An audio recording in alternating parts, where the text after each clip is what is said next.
And the CEOs could be looking at that saying, we're at that level at which we expect a large stock market correction, not a 20%, but a large reversion down through the mean to where stocks really crash and then become bargains. This Cyber Week's specials with Miles Franklin Precious Metal Investments. Silver Philharmonics for only $360 over spot. Backdated Silver Eagles for only $850 over spot. And 100-ounce Royal Canadian Mint silver bars for only $265 over spot per ounce. Call us at 1-888-81-LIBERTY. That's 1-888-815-4237. Hey everyone, this is Elijah K. Johnson with Liberty in Finance, and back with us today is our good friend Robert Kientz from Gold Silver Pros. Robert, thank you so much for joining us today. Thanks for having me on, Elijah. It's great to have you. Now, one of the things that we've been talking about for a while, and a lot of people have been talking about, is how overvalued the stock market is. Now, you were recently reporting on how a lot of top CEOs, including Musk and Bezos, are selling stocks at the moment and selling a lot of stocks. So your perspective on this and what this might signal for the markets going forward. Yeah, there was a report that came out on CNBC a couple of days ago that the insiders and CEOs were selling stocks at a record level. I think 69 billion so far this year. They expected to get into the 70s. That's about 80% above the 10-year average for stock sales. That's a tremendous amount. And it could be for a couple of reasons. The first reason is because we're sitting at all-time highs in price to earnings ratios.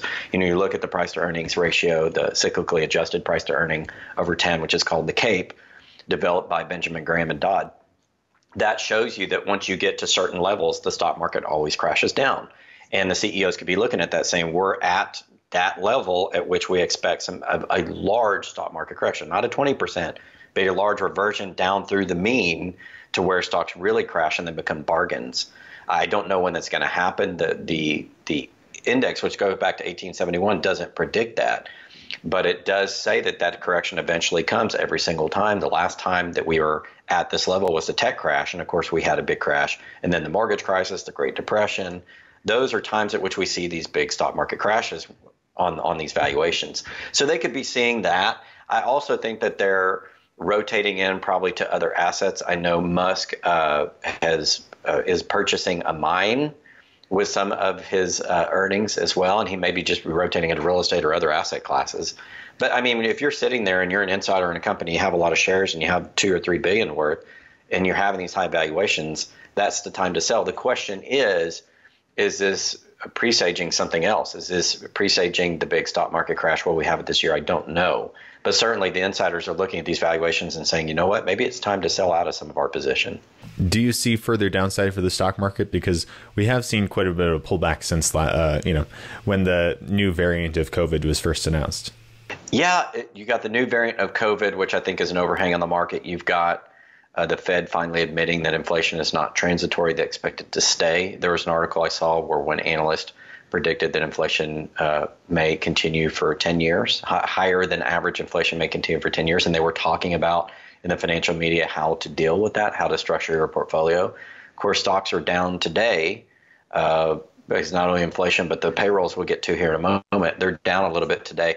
I don't suspect that they're going to crash right away. I still expect there to be one more stock melt up, because if you look at the amount of money that was created by the Fed last year, a lot of it circulated around the economy. I think there's enough of it to support another melt up of the stock market. In a recent presentation I did for the OTC markets back at the beginning of November, I did a keynote presentation, and I was talking about gold and silver and why this time is different. One of the ratios I use is the cyclically adjusted price to earnings ratio, the CAPE, which also is known as PE over 10. It's a 10-year rolling average of price to earnings ratios developed by Benjamin Graham and Dodd. And what they did was they looked at data dating back to 1871. They said, if we want to compare period to period, we need to use a PE over 10 ratio. Anyway, it's one of the best metrics for determining overvaluation of the stock market. Right now, we're sitting at the second highest overvaluation of the stock market according to this metric. And we're sitting, and that's the only time it was ever higher was the tech market when it crashed in 2000. higher than we were, prior to the Great Depression, higher than any point in history.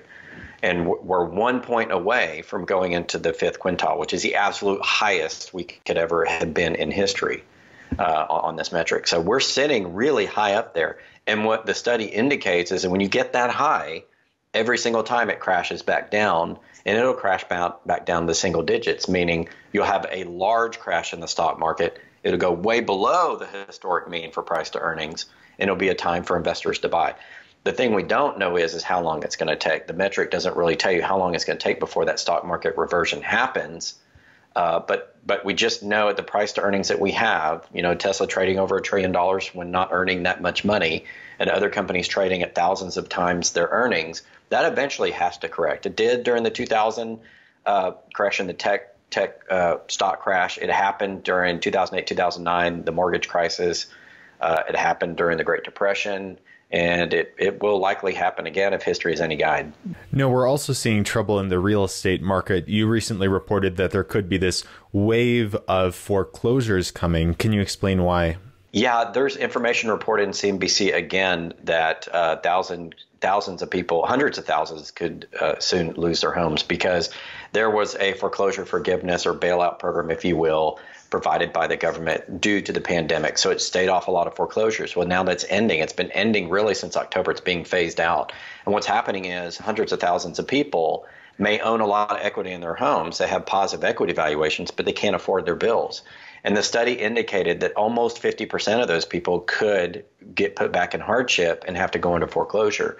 The study also indicated even if you had 40% equity in your home, meaning 40% value in your home above what you owed on it, positive value, you may not be able to get it to sell fast enough to stave off foreclosure. So that could be an issue depending on how far you are in that foreclosure process and the quality of your local real estate market. Some of these people could still lose their homes and lose all their wealth because most people in the U.S. store their wealth in the housing market. So that's going to be a big issue going forward. It's just hundreds of thousands of homes for now, so I don't think it's going to completely crash the real estate market. But I do think in a lot of areas of the country, it's going to increase supplies of real estate, which will lower prices. And I think there are going to be some fire sales at some local courthouses of houses going really, really cheaply. And I think both of those things are going to soften real estate prices going forward, maybe for the next couple of months. I don't think this is the big crash yet, but I do think it's worthy to take note if you're a real estate investor or you're thinking about selling your home. So we could actually see a decline because it's interesting how hot the real estate market has been. It seems like houses have just been going, within days. And if houses are on the market for longer than that, that's kind of strange, and people have to buy sight unseen sometimes. So it has been very, very crazy. But you're saying kind of it'll take a breather for a little while. I think it's going to soften. There's other data that's come out in the last month too about it softening, about new home starts. And the amount of purchases of existing homes have been softening a little bit as well. I don't think it's a crash, but I think there's going to be a softening for several reasons in the real estate market. Now we'll have to watch in the next 3 to 6 months to see where that goes. We'll have to see if there's additional downside pressure on the market. I still think that the housing market's going to do pretty well for the next 3 to 6 months, but I do think the amount of growth that we've seen in home prices is going to start to slow down. No, we are at, the highest inflation we've seen in 30 years. And you've mentioned how some people think that we could see inflation for the next 10 years. And obviously the Fed is even admitting this is not transitory anymore. There's a new Gallop study on inflation that if you'd like to share kind of the findings from that. Yeah, so it's pointing out that 45% of households are now suffering because of inflation, but the lower income, 70% of households in this poll are reporting hardship from inflation. So 71% of people making less than $40,000, according to Gallop, have seen a major hardship due to the inflation. From $40,000 to $99,000 earnings in a household, 47% have reported hardship, and $100,000 or more, 29%. And those with no college degree are suffering disproportionately. Over 54% of those are suffering hardship because of inflation. So inflation is starting to hit the average person. They're seeing it in their grocery prices, their energy prices, their rent prices and things like that. And it is causing some hardship. And of course, as to be expected, it's hitting, the lower class first because they have less discretionary income. So that'll be something key to look look at going forward, because 72% of the economy is consumer spending. If people are suffering hardship and they spend less on discretionary items, we could see a pullback in the overall gross domestic product for 2022. So we'll have to pay attention to that. And if we don't get inflation out of control, like how does that impact the average person? Well, what it does, Elijah, is higher prices mean you can stretch your budget less, right? So instead of buying higher end grocery items, you buy lower end, or you just do without. It may mean that we have some delinquencies on auto loans and on credit cards and on mortgages. We'll have to see how bad it gets. If we continue to have 30-year prints of high inflation like we did last month, then I think that's really going to affect the overall economy. I think you're going to see more delinquencies in loans. You're going to see bad debt go up. And that's going to put pressure on some lenders as well. One thing we need to talk about, how is that going to affect the banks? If people can't pay bills and they have to stop paying their mortgages and their auto loans and things like that, how does that affect the banking system, and how long can the banking system hold out?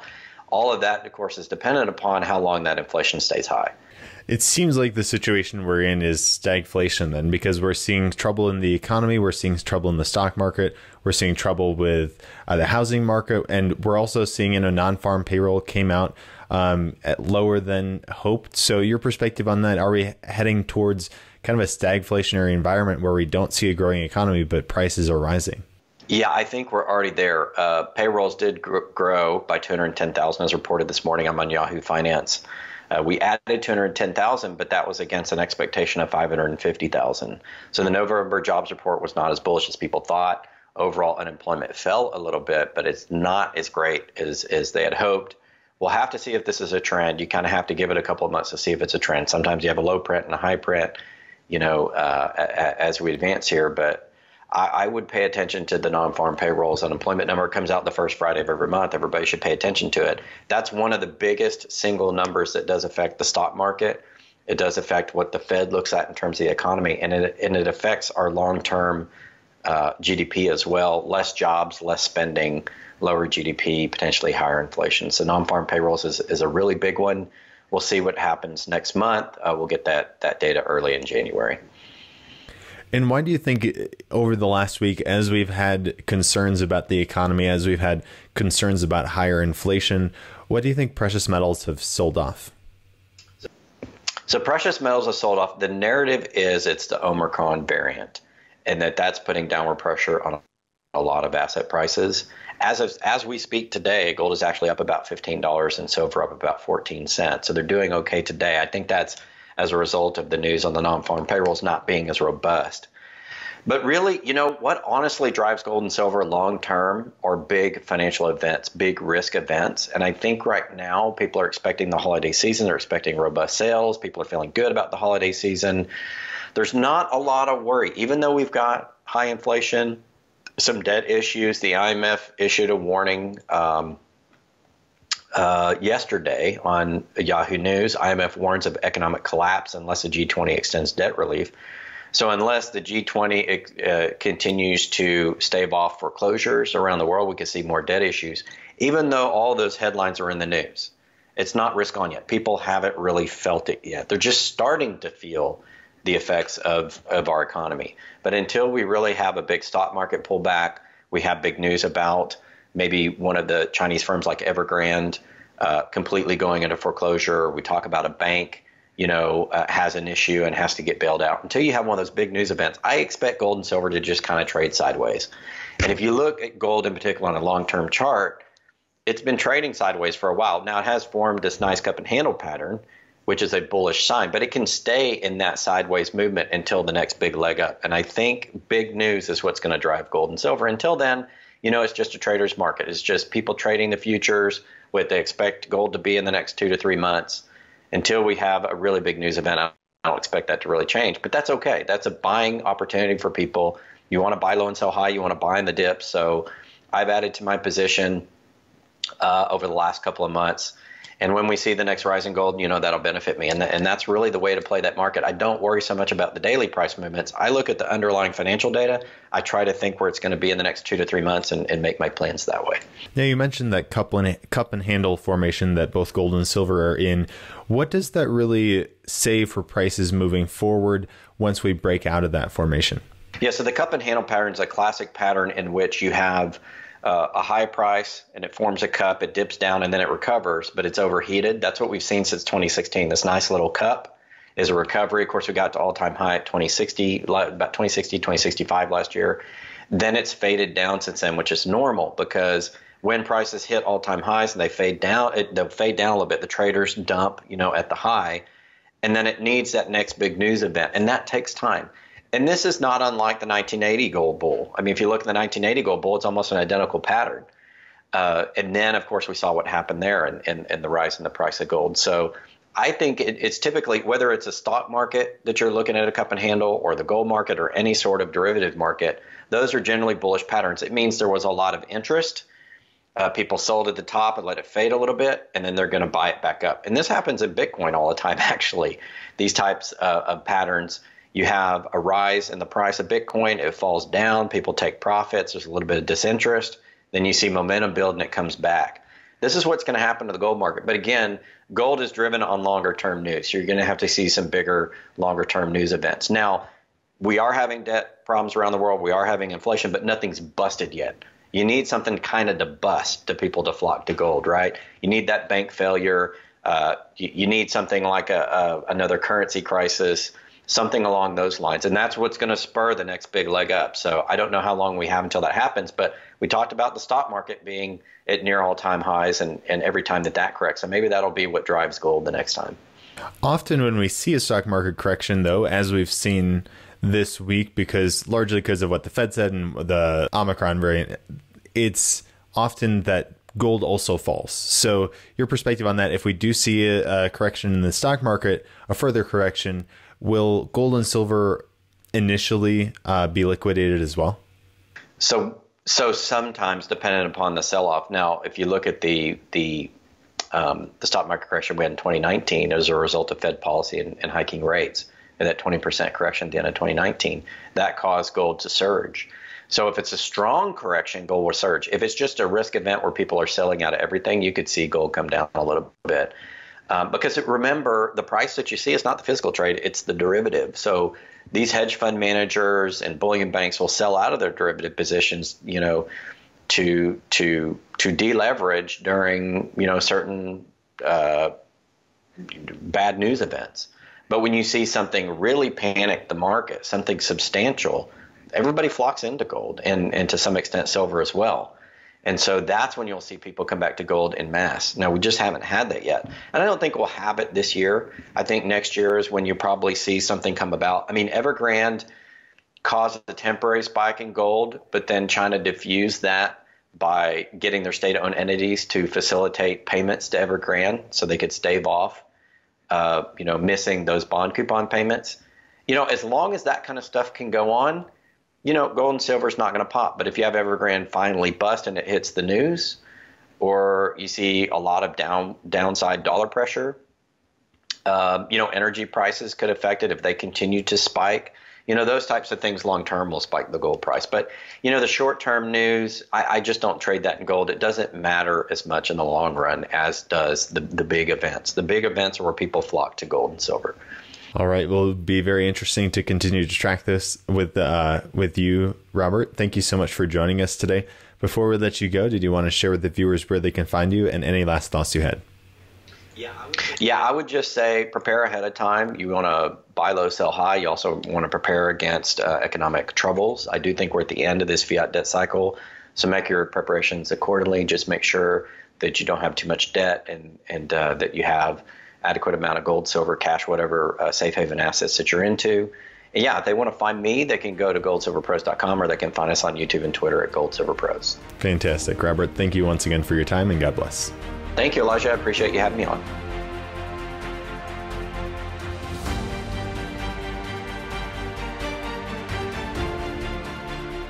This is Dunnigan Kaiser, founder of Liberty and Finance. I'm now a licensed gold and silver broker for Miles Franklin. Call me directly for the physical gold and silver that you need at the best price with personalized private service from one of the oldest and best companies in the business. 31 years strong, A+ rated by the Better Business Bureau, 0 complaints, licensed and bonded for physical delivery, vault storage, or precious metals IRAs. Excellent prices, privacy, and confidentiality. Pay by check, money order, ACH, bank wire, or Bitcoin. Satisfaction guaranteed. For fastest service, just call 1-888-81-LIBERTY. That's 888-81-LIBERTY. And either I or one of my sons and fellow brokers will call you back as soon as we can and understand your needs.